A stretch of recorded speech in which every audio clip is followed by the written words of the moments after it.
So if you guys didn't know this about me already, I actually went to film school and studied film, believe it or not. I don't know what else you study at film school other than film, but yeah, I studied film at film school. But then since graduating, I kind of fell out of love with it. You know, I feel like we shouldn't really be allowed to make decisions in our not early teens, but like, you know, our teenage years. We shouldn't really be allowed to make decisions because I thought I was going to be a big famous film director.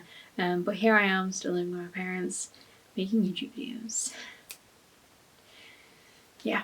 Anyway, obviously I have all the love of like sewing and crocheting and knitting, so I kind of want to combine these two like loves, like the film and then obviously like the sewing. And I feel like when you do that, you get costume making. And I want to make a costume. I want to make a historically inaccurate but historical dress. It's going to be very historically inaccurate, but it's going to be a historical dress. And I've chosen to do the 18th century robe a l'anglaise. I think I'm pronouncing that right. If I'm not, please let me know. But I think this dress kind of came slightly before the Marie Antoinette kind of era. And obviously Marie Antoinette was like lots of like ruffles and lots of colour and pastels and flounces and like very big, very out there kind of like dresses and stuff. Whereas I want to make a bit more of an autumnal kind of gothic dress. So I picked up some fabric. Here are my two fabric choices. So I think what I'm going to do is I'm going to do the like bodice and like the outer skirt in this like green brocade fabric, and it actually has leaves on it. And then I'm going to do the underskirt in this silk dupe on this obviously orange. It does have like a little bit of a shimmer of blue as well, which is quite cool. But this is going to peep out at the front as well. And then obviously I've got the green as well. And the green's got leaves. Did I mention the green's got leaves on it? I feel like I did mention the green's got leaves on it. But the green has leaves on it. So green, leaves, and orange equals autumn. That's really what autumn is. It's just, it's leaves and orange. Anyway, so I'm going to start by drafting a bit of a pattern for the bodice on my dress form, which I don't do very often, so this is going to be interesting. But anyway, let's do it. So I'm using my dress form to draft the pattern for the bodice, and look, if you need a sign to do that hard technique that you've been putting off or you've just been too scared to do, just do it, because this is like my second time using the like dress form to draft a pattern, and I've only ever watched people do it online. So, you know, just do it. And look, the only thing that's really powering my brain through this process is wanting a pretty dress and delusion. So, like, what's the worst that's going to happen? Just, you know, give it a go. If I can do it, how hard can it be, you know? Anyway, let's get back to the instructions. I used the tape to draw the shape of the bodice, and then using scrap fabric, I traced my markings for each pattern piece, and then I used these to cut out the pattern pieces for the bodice. Whilst I construct the bodice, I'm going to give you a brief history on the robe a l'anglaise. So the robe a l'anglaise is a front-closing dress with an overskirt that is parted in the front to reveal a petticoat. The ladies of the time would use pins to close up the bodice at the front, but I will be attaching hook and eyes to close up the front. This style of dress is characterised by its closed-fitting back, as opposed to the robe à la Française, which features box pleats that fall loosely from shoulder to the floor. This, the à la Française, is what Marie Antoinette would have worn. The robe à l'anglaise dress, oh god, that's hard to say. I've said it like 5 times already.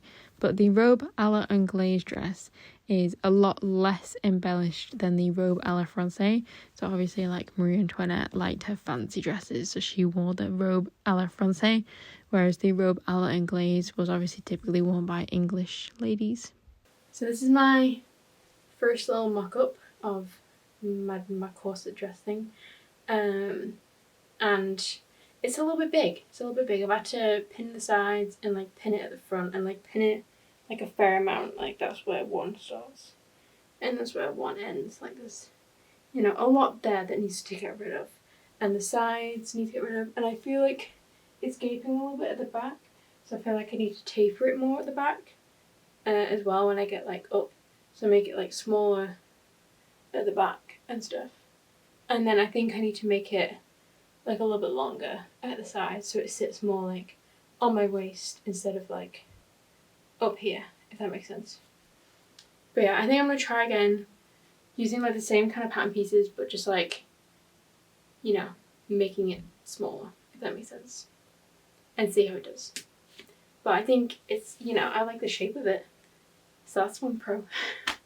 I just need it to be longer. So yeah, that's my next job.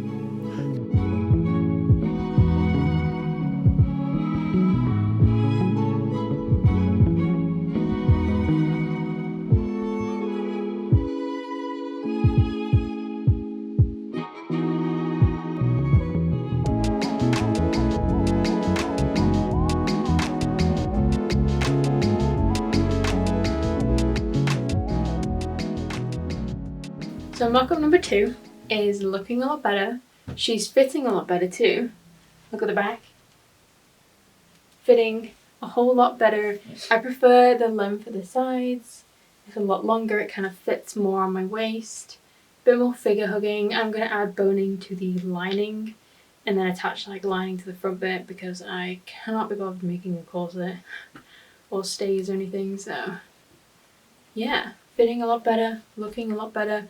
Now I'm just gonna seam rip it all and then transfer my like alterations onto papers. Then I can use paper pen to cut out of like the main fabric. But yeah, I'm loving it. It's looking good.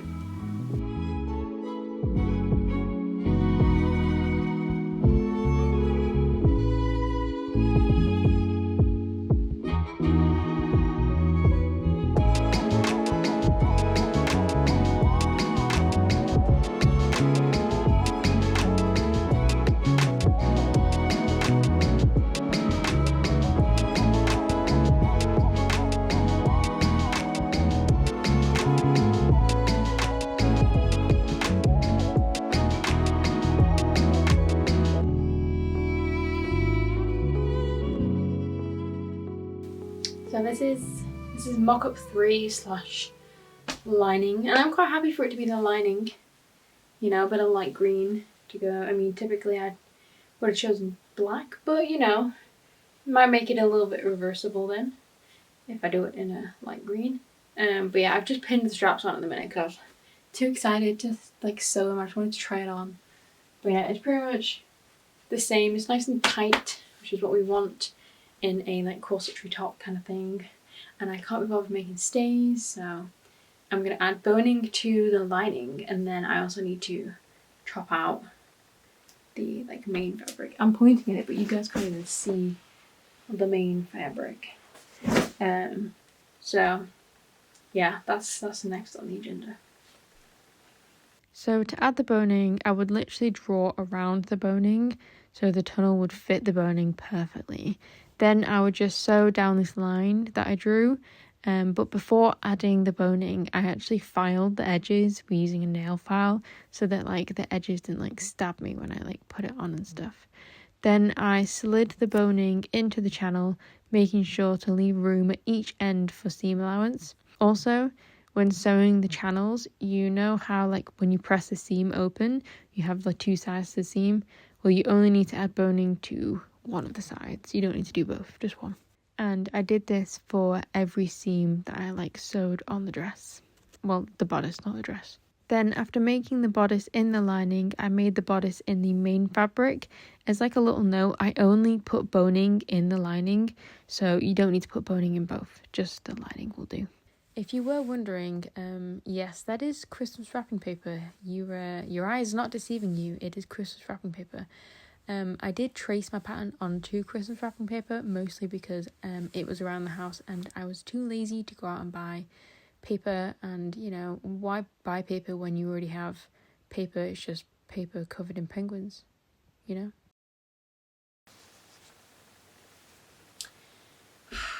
So I've just finished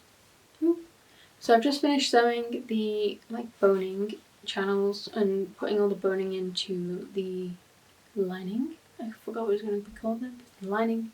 Just finished that, and it fits nicely. It fits pretty snugly, and it definitely cinches me in. I'm not going to try it on right now because I've just had tea.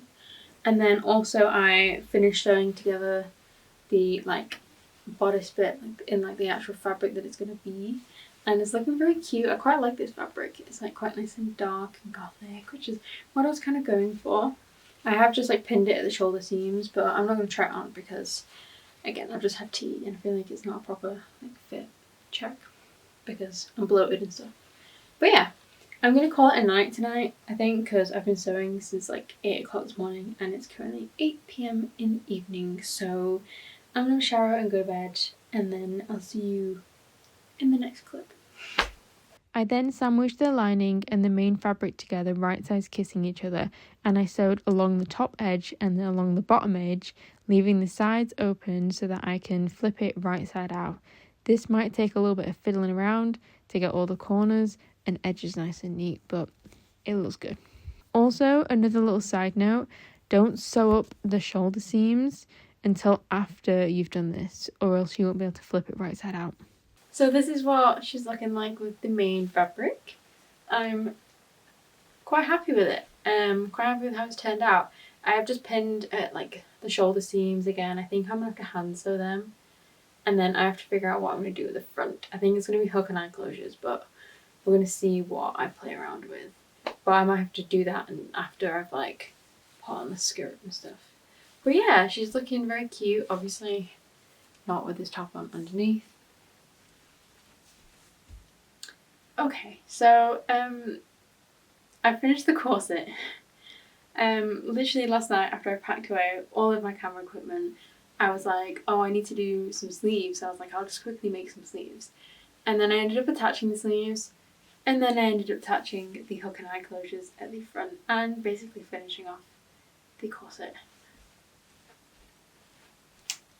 I'm really proud of it. It fits me like a glove. I am sorry for not filming like any of me attaching the sleeves or hook and eyes or anything, but I am very proud of how it fits. It fits me like a glove.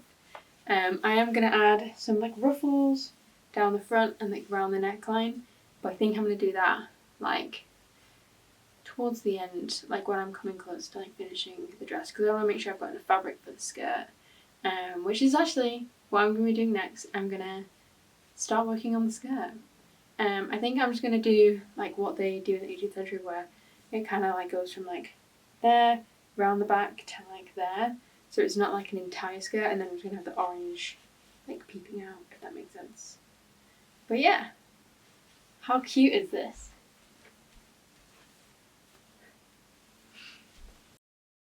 For the skirt part of the dress, I measured how long I wanted the skirt to be, and then I measured this out on the fabric. I made the skirt about 2 times the width of my waist. I know that it's not going to be fully closed, but it adds like more gathering anyway. Then after I cut out the skirt panel, I sewed the sides because it's not going to be a full circle. You're going to see the edge, so I just sewed them over, like I think I did 1/2 inch, and then I folded it over 1/2 inch again, sewed it shut because you don't want to see the raw edges. And then after doing this, I gathered and pinned it to the bodice. So I gathered the skirt and attached it to the bodice, like so. I've just pinned it at the minute with some pins. I don't want to hand sew it just yet. I want to actually make the underskirt first, and then I'm going to try it on with the underskirt, see where it's like sitting, see if I need to make the side bits like come further towards the front or not, or further away from the front. And then once I'm happy with it, I'll probably hand sew it before doing any of that. So I'm going to make the underskirt now. For the underskirt, I made 2 panels. To get the measurements of the panels, I first measured my waist and then times that by 3 and then halved it because there's going to be 2 panels. And then I made it the same length as the outer skirt and cut out, obviously, 2 panels. I sewed up the 2 panels together each side, leaving about 7 or 8 inches open at the top. This is so you can get it on and off without like needing a zipper or anything. I then pleated the panels. I would show you, but my head is like in the way of like all of these shots. So if you want to know how to do pleats, go to the YouTube mums because they give the best tutorials. Then I added a waistband to each of the panels like you would add bias tape, making sure that there's plenty of excess bias tape hanging off so you can like wrap it around your waist and tie it. Okay, so last night I finished the like underskirt that you will like see, and it's just got this like little tie waistband thing that I'm just doing now, but I'm going to try it on with the like outer dress bit to see what it's looking like all together, and then I need to hand sew the actual skirt bit on to the corset of the top, so I'm going to do that now. But this is looking pretty cute, and I like the adjustability of it as well. Like I've got you like tie one half in the front and then you tie the other half in the back, so like, you know, if I'm feeling a bit bloated, you know, I do have the ability to adjust it a little bit, but it's looking very cute. I'm gonna try the actual like dress on for you now. I cannot breathe in this thing. The corset is doing its job. Oh my god. Anyway, so the underskirt with so the underskirt with the actual dress looks so cute. It looks so cute together. Look at this. Look at how cute this is.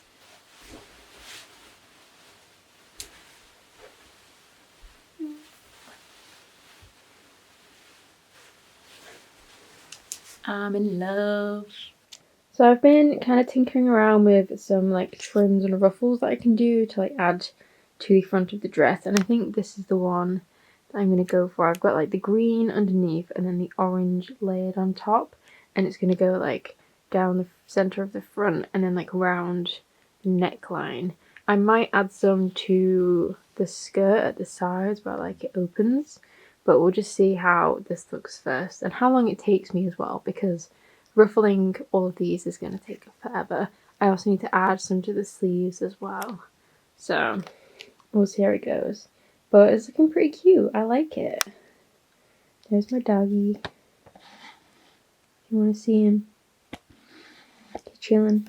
I have also been making like loads of this orange fabric so I can like ruffle it. So I also need to do the same with green now. It's just going to take me forever.